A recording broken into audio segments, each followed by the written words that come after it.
조금 전에 읽었던 본문 말씀 가운데 15절에 하나님께서 이런 경고의 말씀을 기록해 놓으셨습니다. 자기의 계획을 여호와께 깊이 숨기려 하는 자들은 화 있을진저. 여러분, 하나님 앞에 숨길 수 있는 것은 이 세상에 그 어떤 것도 없습니다. 그런데도 사람은요, 자꾸만 하나님께 무언가를 숨기려 한다는 사실입니다. 이것은 헛수고에 불과합니다. 여호와께 자신을 숨기려 한다라는 말은 이렇게 의미로 해석할 수도 있습니다. 하나님께 자신의 인생을 감추는 자는 하나님의 징계를 받는다라는 의미도 될 것입니다. 이 말씀을 유다 백성들에게 주셨던 말씀이에요.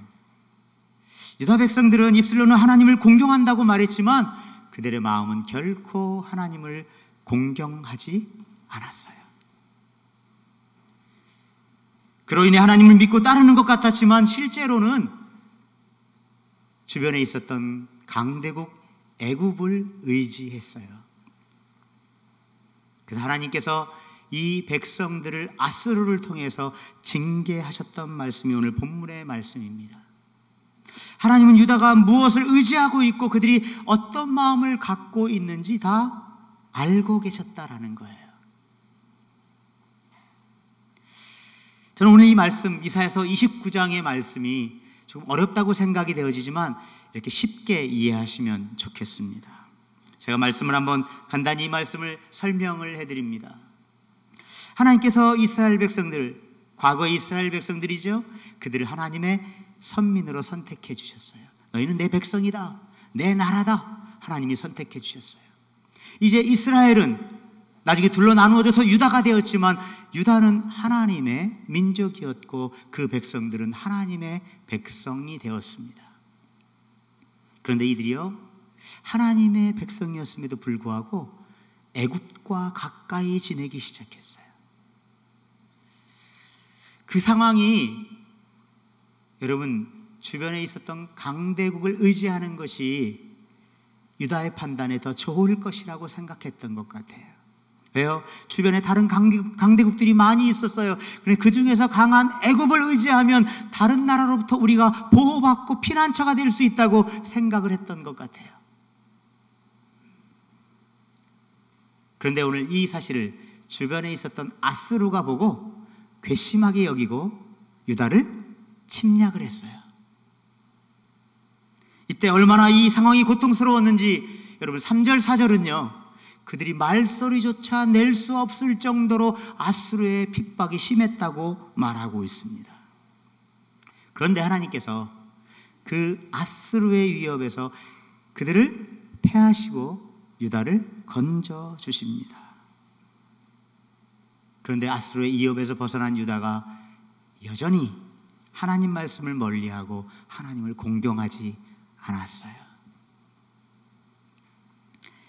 하나님은 그래서 이렇게 말씀하십니다. 내가 이제는 아스루가 아니라 더 강한 민족 바벨론을 통해서 너희를 징계하리라 라고 하는 말씀이 본문의 말씀이에요. 은유법을 많이 써서 이 말씀이 어려운 것처럼 보이지만 이 말씀은 역사적으로 이렇게 이해하시면 됩니다. 이 말씀은 열왕기상 18장의 사건을 배경으로 했던 말씀이에요. 그런데 오늘 이 말씀이 이렇게 끝나는 게 아니라 이 말씀의 후반부는 이렇게 우리에게 약속하고 있습니다.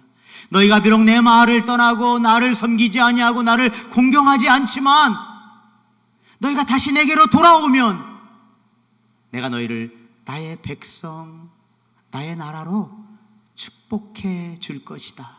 주님은 그 약속을 이 29장 말미에 이들에게 약속하고 계십니다. 하나님이 이렇게 좋으신 하나님이세요.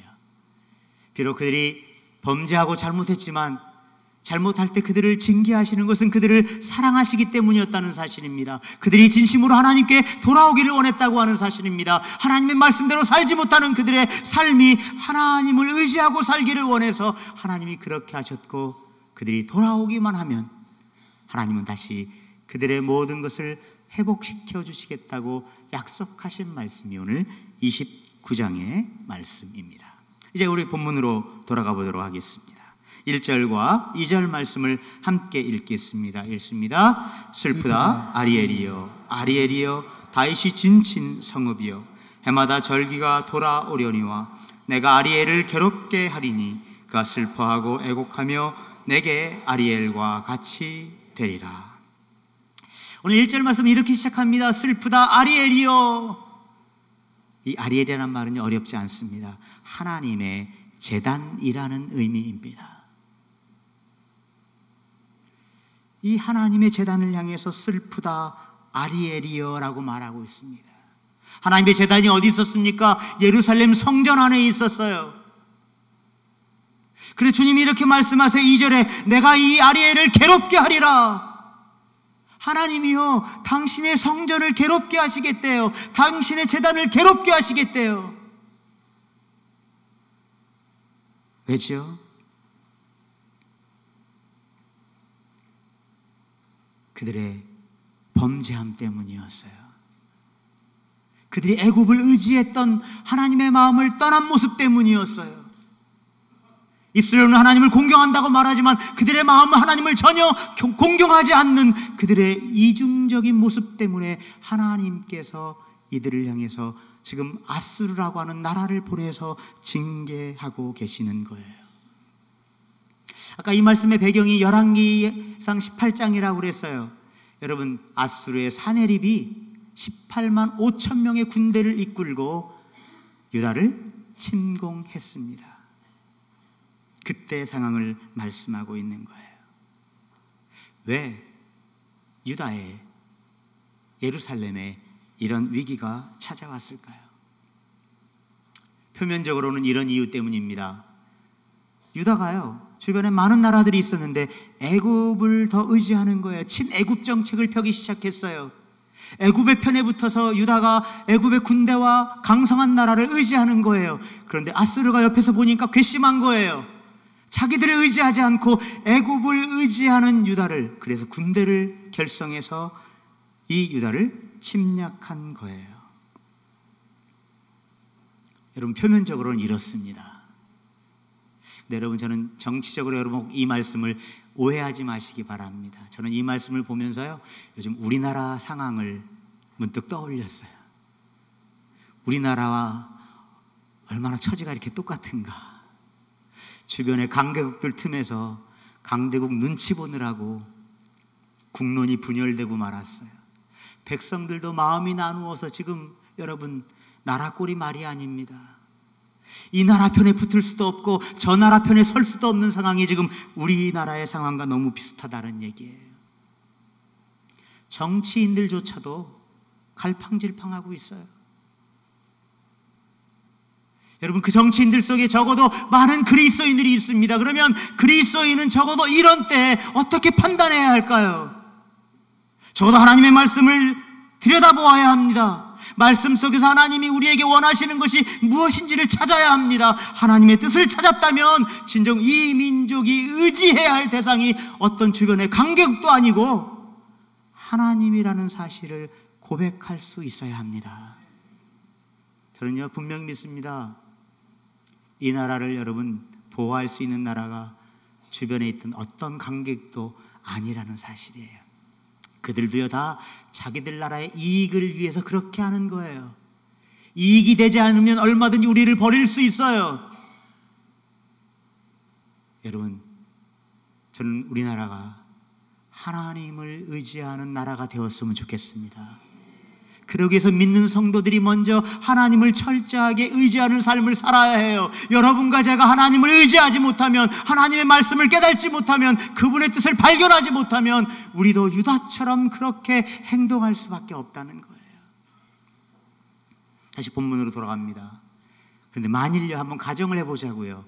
이 유다가 애굽을 의지하지 않고 아수르를 의지했다면 어떻게 될까요? 반대로 애굽이 분명히 유다를 침공했을 거예요. 사랑하는 성도 여러분, 지금 여러분이 의지하고 있는 것이 무엇입니까? 여러분 삶을 여러분이 보시면 내가 의지하는 것이 무엇인지 발견할 수 있을 것입니다. 나의 관심, 나의 시선, 나의 마음이 지금 어디에 더 많이 가 있는지 그것을 여러분들이 확인해 본다면 내가 지금 의지하고 있는 것이 무엇인지 우리는 발견할 수 있습니다.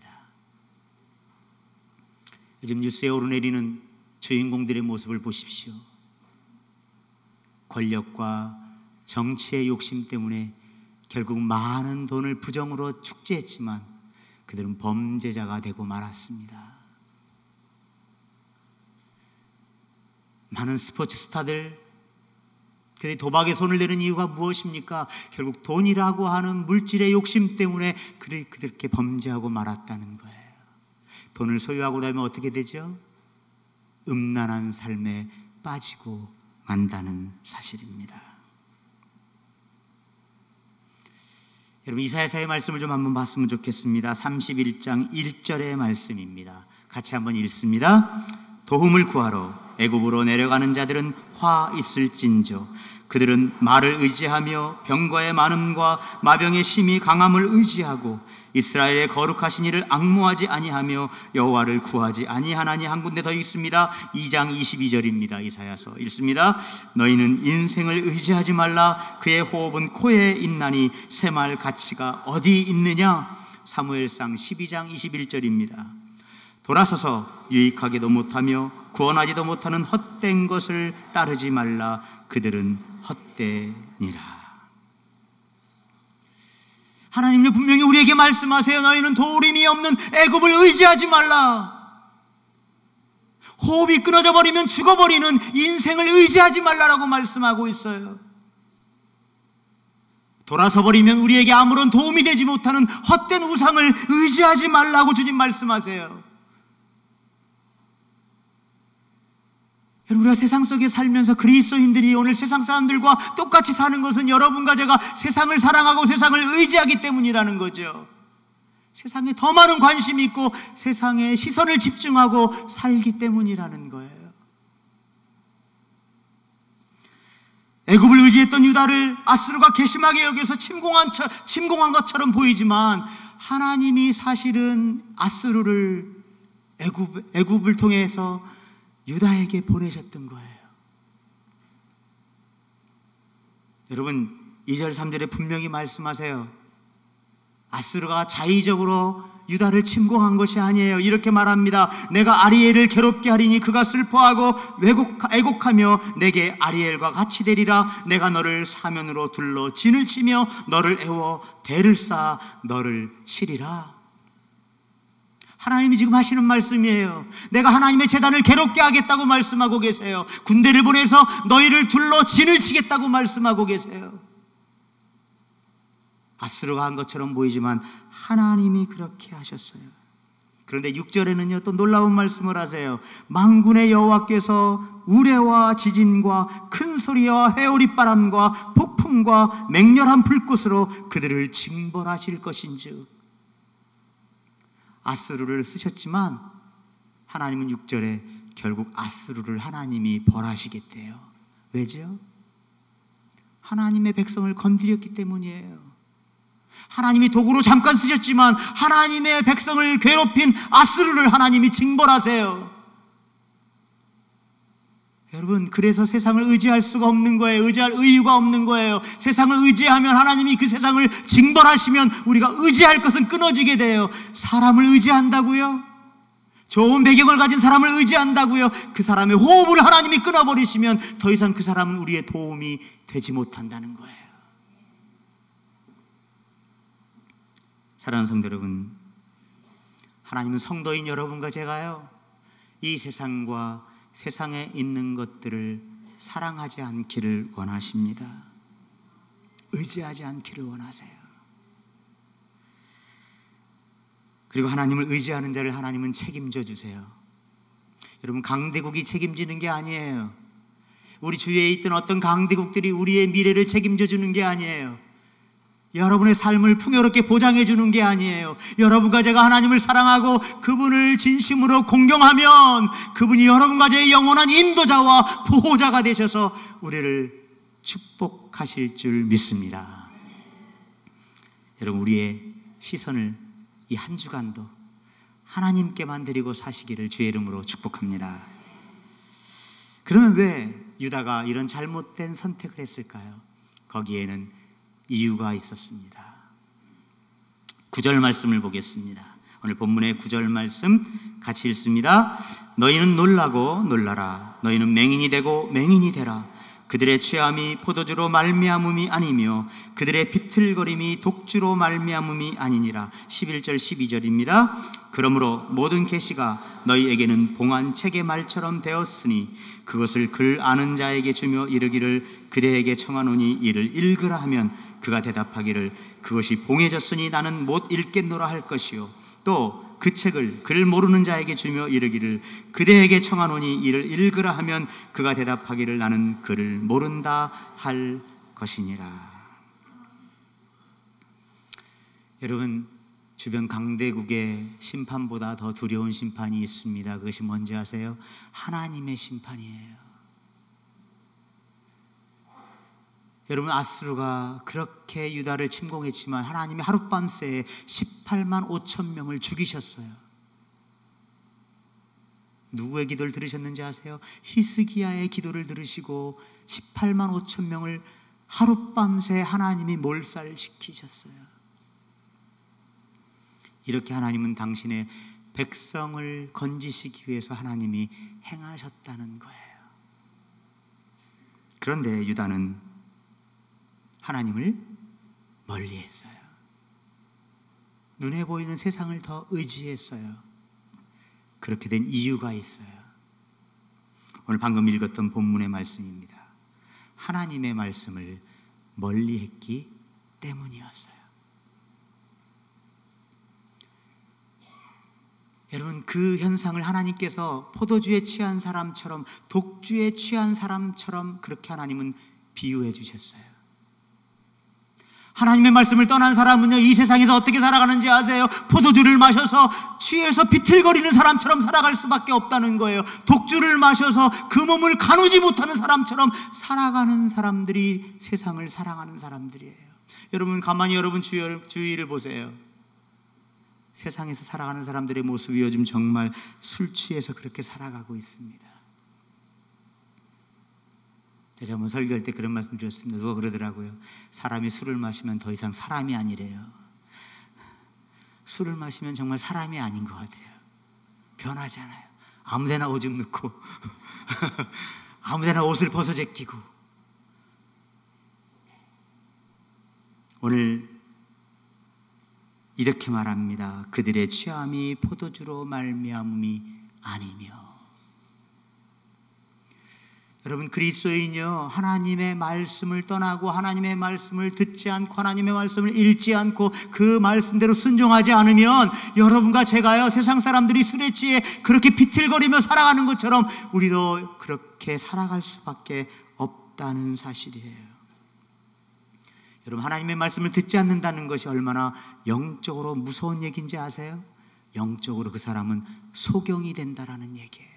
보지 못한다는 거예요. 세상을 분별하지 못한다는 거예요. 앞을 보지 못한다는 거예요. 자기 미래를 보지 못한다는 거예요. 자기가 앞으로 어떻게 될지 알지 못한다는 거예요. 하나님의 말씀을 그리스도인들이 모르면 우리는 영적 소경이 될 수밖에 없어요. 이스라엘 백성을 향해 주님이 지금 그렇게 말씀하시는 거예요. 너희가 나의 말씀을 떠났기에 너희가 포도주에 취한 사람들처럼 비틀거리고 있구나라고 말하는 거예요. 마태복음의 말씀을 한 곳 더 읽습니다. 13장 14절 15절 말씀 같이 읽습니다. 이사야의 예언이 그들에게 이루어졌으니 일러스되 너희가 듣기는 들어도 깨달지 못할 것이요 보기는 보아도 알지 못하리라. 이 백성들의 마음이 완악하여져서 그 귀는 듣기에 둔하고 눈은 감았으니 이는 눈으로 보고 귀로 듣고 마음으로 깨달아 돌이켜 내게 고침을 받을까 두려워함이라 하였느니라. 여러분, 이사야서의 이 말씀이 마태복음에서 그대로 이루어졌다고 주님 말씀하고 있어요.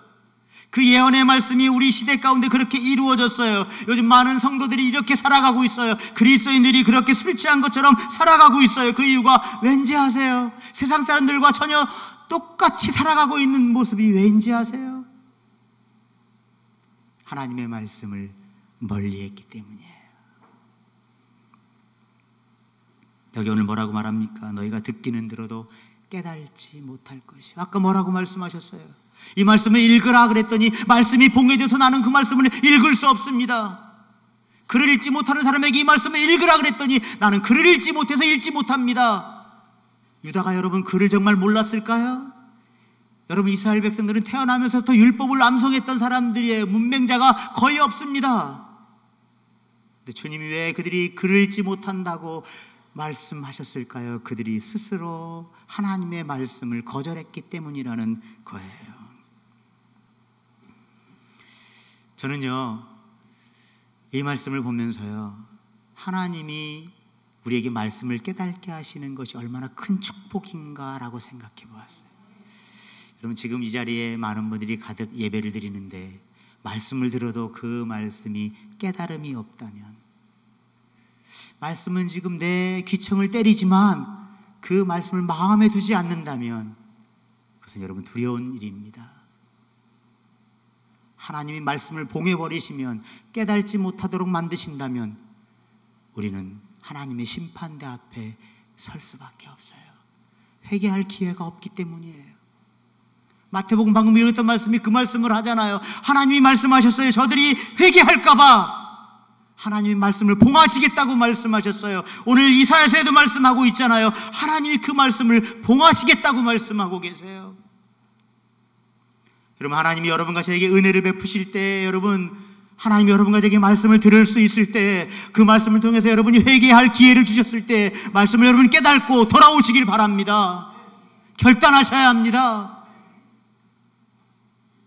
그 기회를 거절해버리면 어느 순간 하나님이 그 말씀을 봉해버리시면 여러분과 저는 더 이상 기회를 박탈당하게 된다는 겁니다. 여러분, 우리 교회만 해도 얼마나 말씀의 풍년 속에 살아갑니까? 성경 대탐험 통해서 성경 전체를 지금 공부해 나가고 있습니다. 베이직 세미나를 통해서 하나님의 말씀의 기본으로 돌아가자고 지금 우리 공부하고 있습니다. 그 외에 많은 성경 공부 과정들이 있어요. 여러분, 오늘 이 말씀을 공부하는 일에 열정을 품기 바랍니다. 그런데 중요한 것은 말씀을 듣긴 들어도, 말씀을 우리가 설교를 통해서 무수하게 들어도 왜 우리 삶에 변화가 없을까요? 두 가지 이유겠죠. 말씀을 듣지 않거나 들어도 깨달지 않고 순종하지 않기 때문이라는 거예요.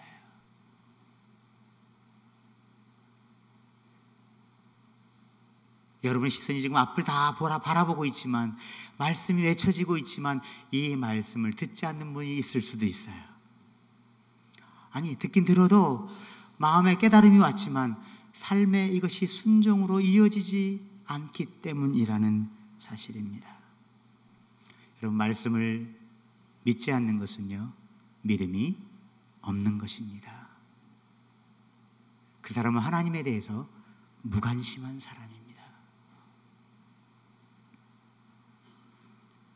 여러분, 말씀에 대한 거절은 무엇으로 이어졌는지 아세요? 13절 말씀입니다. 같이 읽습니다. 주께서 이르시되 이 백성이 입으로는 나를 가까이하며 입술로는 나를 공경하나 그들의 마음은 내게서 멀리 떠났나니 그들이 나를 경외함은 사람의 계명으로 가르침을 받았을 뿐이라. 그들이 여러분 하나님의 말씀을 떠나고 나니까 그들은 하나님을 공경하지 않았다는 거예요. 입술로는 하나님을 공경한다고 말하지만 그들의 속사람 마음은 하나님을 결코 공경하지 않았어요. 겉으로는 경건한 것 같지만 그들의 속사람은 지금 죽어가고 있었고, 아니 죽어 있다고 하는 사실이에요. 여러분, 그래서 오늘 그리스도인들은요, 날마다 생생하게 하나님과 그런 관계를 맺어야 합니다.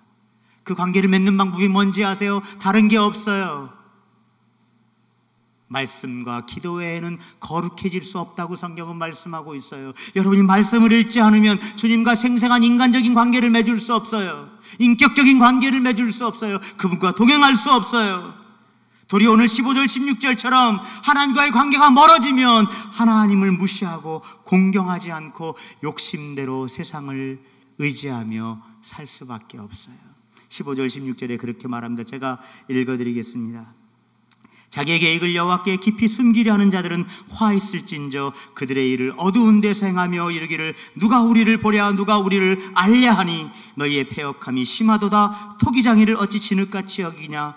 지음을 받은 물건이 어찌 자기를 지은 이에게 대하여 이르기를 그가 나를 짓지 아니하였다 하겠으며 빚음을 받은 물건이 자기를 빚은 이에게 대하여 이르기를 그가 총명이 없다 하겠느냐. 사랑하는 성도 여러분, 혹 지금 여러분과 제가 말씀을 듣지 않고 말씀을 멀리한 영적 무지에 빠져 있지는 않습니까? 말씀을 여러분 떠나지 않기를 바랍니다. 말씀을 멀리하지 않기를 바랍니다. 그리고 하나님과 더 가까이 하시기를 바랍니다. 그리고 하나님 앞에 그 말씀에 순종하는 열매를 맺으시기 바랍니다. 그것이 바로 하나님을 공경하는 것입니다. 하나님은요 지금 이스라엘 백성들을 향해서 이렇게 징계만 하시는 것이 아니에요. 애굽을 의지하는 유다 백성을 아스르를 통해서 징계하셨고 또 여전히 돌아오지 않는 그들을 장차 바벨론을 통해서 징계하시겠다고 하나님 말씀하셨지만 하나님은 그럼에도 불구하고 16절에 이렇게 말합니다. 너희의 패역함이 심하도다. 하나님이 이렇게 탄식함에도 불구하고 하나님께서 한 가지 그들에게 약속을 주고 계세요.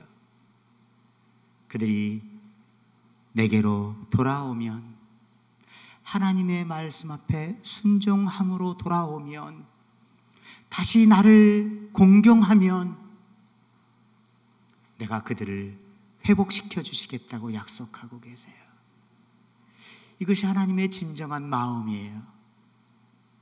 유다를 향한 이 마음은 바로 오늘 여러분과 저를 향한 마음이기도 해요. 내가 여전히 하나님의 말씀을 떠나고 하나님의 말씀을 거역하고 살아가고 있고 하나님을 대적하고 살아가고 있고 하나님을 공경하지 않지만, 그럼에도 불구하고 여러분과 제가 그 죄를 회개하고 하나님 앞에 돌아오기만 하면 하나님은 다시 하나님의 선민의 지위를 회복시켜 주시겠다고 약속하고 계세요.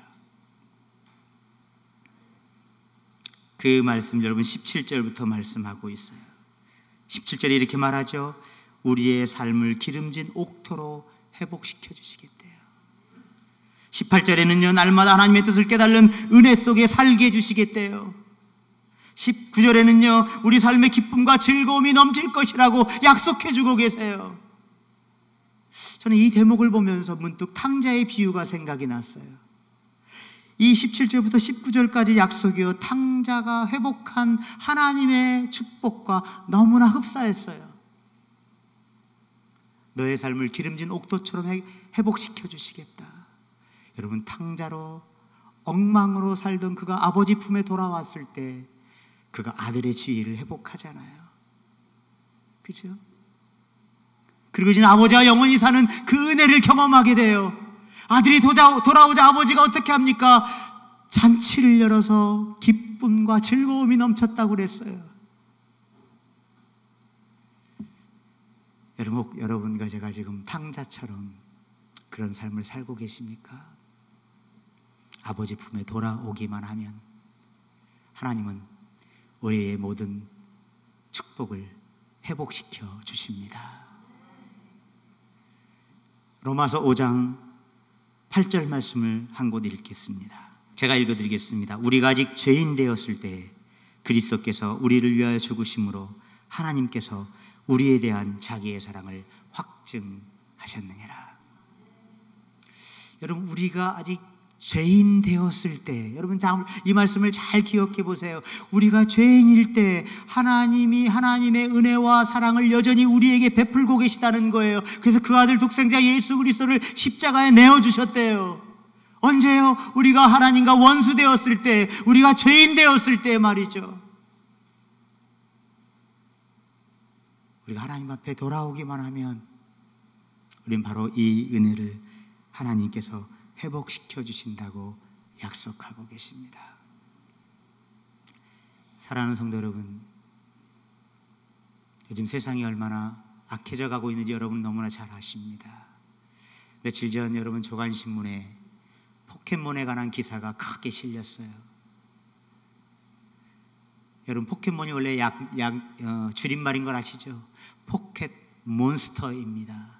몬스터가 뭐죠? 괴물이라는 말이에요. 그런데 여러분 포켓몬의 그 신화가 어떻게 만들어졌는지 아세요? 중국의 산해경이라고 하는 책자를 일본이 자기들화시켜서 만든 그 기초로 포켓몬이 만들어졌어요. 여러분 이 이야기는요 요괴학이에요. 괴물에 관한, 귀신에 관한 이야기예요. 그런데 온 세계가 열광하고 있어요.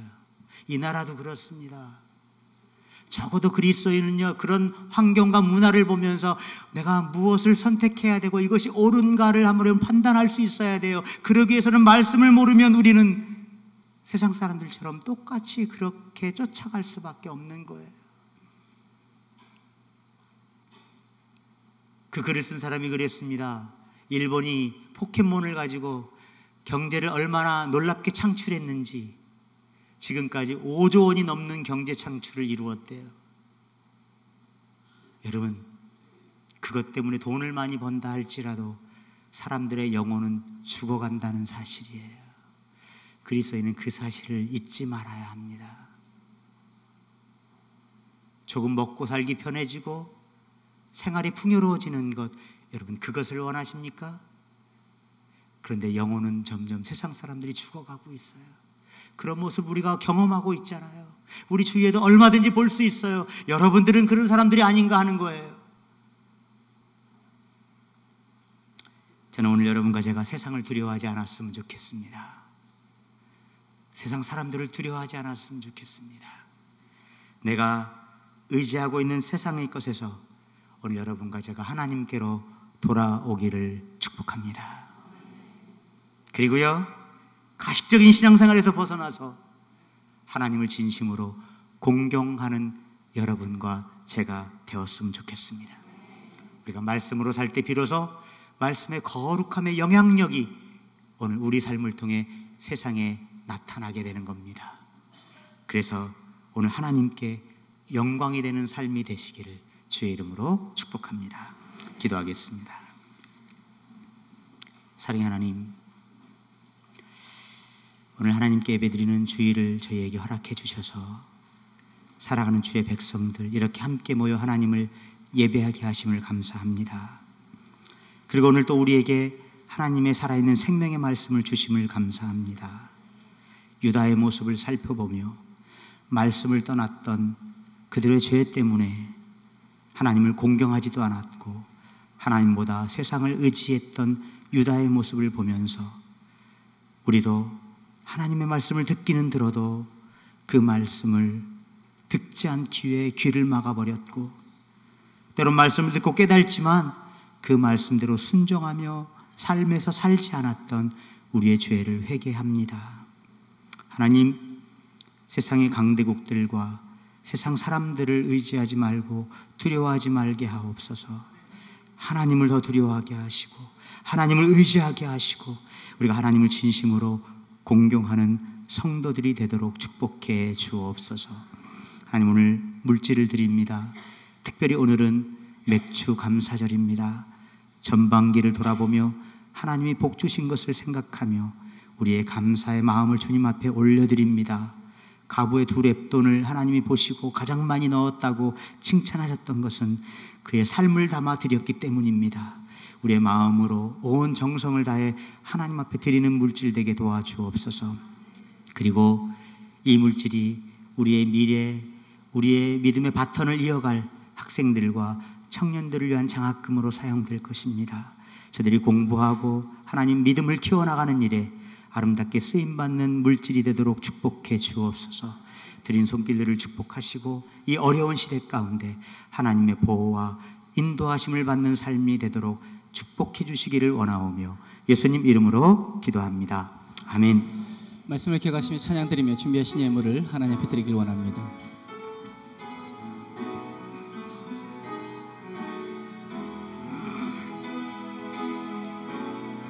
두 손 들고 찬양합니다. 다시 오시와 여호와께 오직 나를 다스리네. 두 손 들고 찬양합니다. 두 손 들고 찬양합니다.